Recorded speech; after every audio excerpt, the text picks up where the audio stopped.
Subtle word choice in China IPO rules revives hope for Hong Kong. A subtle word choice in China's revamped rules for overseas listings is stoking speculation that authorities may make it easier for companies to list in Hong Kong than in other offshore financial hubs. China's top internet regulator published final regulations Tuesday requiring all companies with more than 1 million users seeking foreign listings to undergo a rigorous data security review starting February 15. That's a notable change from a related November notice, when the same watchdog mentioned Hong Kong listings specifically as requiring scrutiny if they involved matters of national security, and also employed the term overseas, often used to describe Hong Kong, a semi-autonomous Chinese city. The wording has revived hopes that companies seeking Hong Kong listings won't automatically be required to undergo a formal data security review. It would be welcome news to investors and the Asian financial center, long the destination of choice for Chinese businesses seeking capital and a global presence. The pace of major IPOs all but dried up in 2021 after a plethora of government agencies launched a concerted effort to rein in tech giants, by far the biggest capital raisers abroad. Companies seeking Hong Kong listings are not required to seek approval on data security based on the regulations finalized Tuesday, said Chen Jihong, a data security lawyer at Beijing-based Zhonglun law firm. That underscores Beijing's heightened support toward Hong Kong and growing confidence about its control over the former British colony, he added. Chinese regulators believe data security risk in Hong Kong is not as high as overseas markets, Chen said.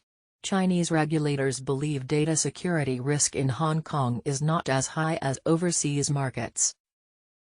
U.S.-listed Chinese tech shares including Pinduoduo Incorporated fell overnight amid a broad sell-off in the sector, with traders spooked by a rise in Treasury yields putting pressure on stocks with extended valuations. Representatives for the Cyberspace Administration of China didn't respond to calls seeking comment.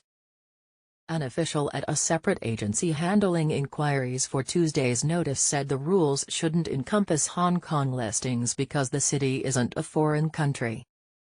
From Alibaba Group Holding Limited to Tencent Holdings Limited, China's largest corporations have for 2 decades employed a range of structures to attract the foreign capital that's been key to their rapid ascent over the past decade.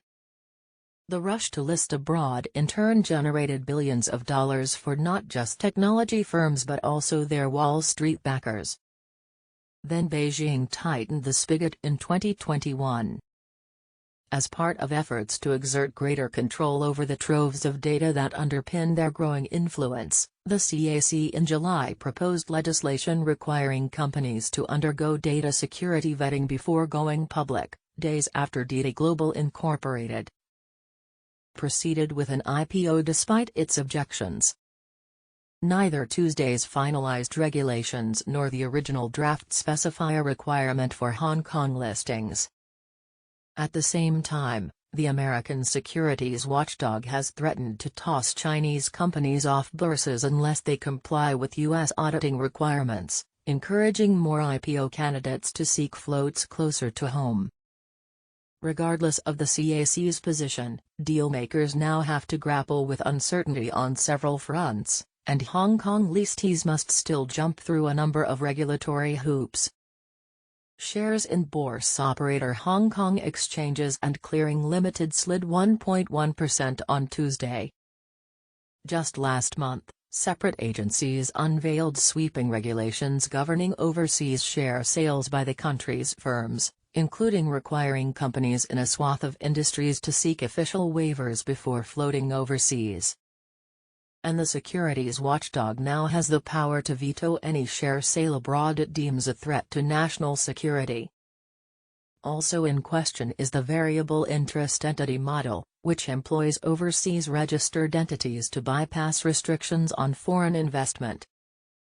Pioneered by Sina Corporation and its investment bankers during a 2000 IPO, regulators have only started acknowledging their existence in a series of pronouncements and new rules over the past year, though it's still unclear if Beijing considers them legal.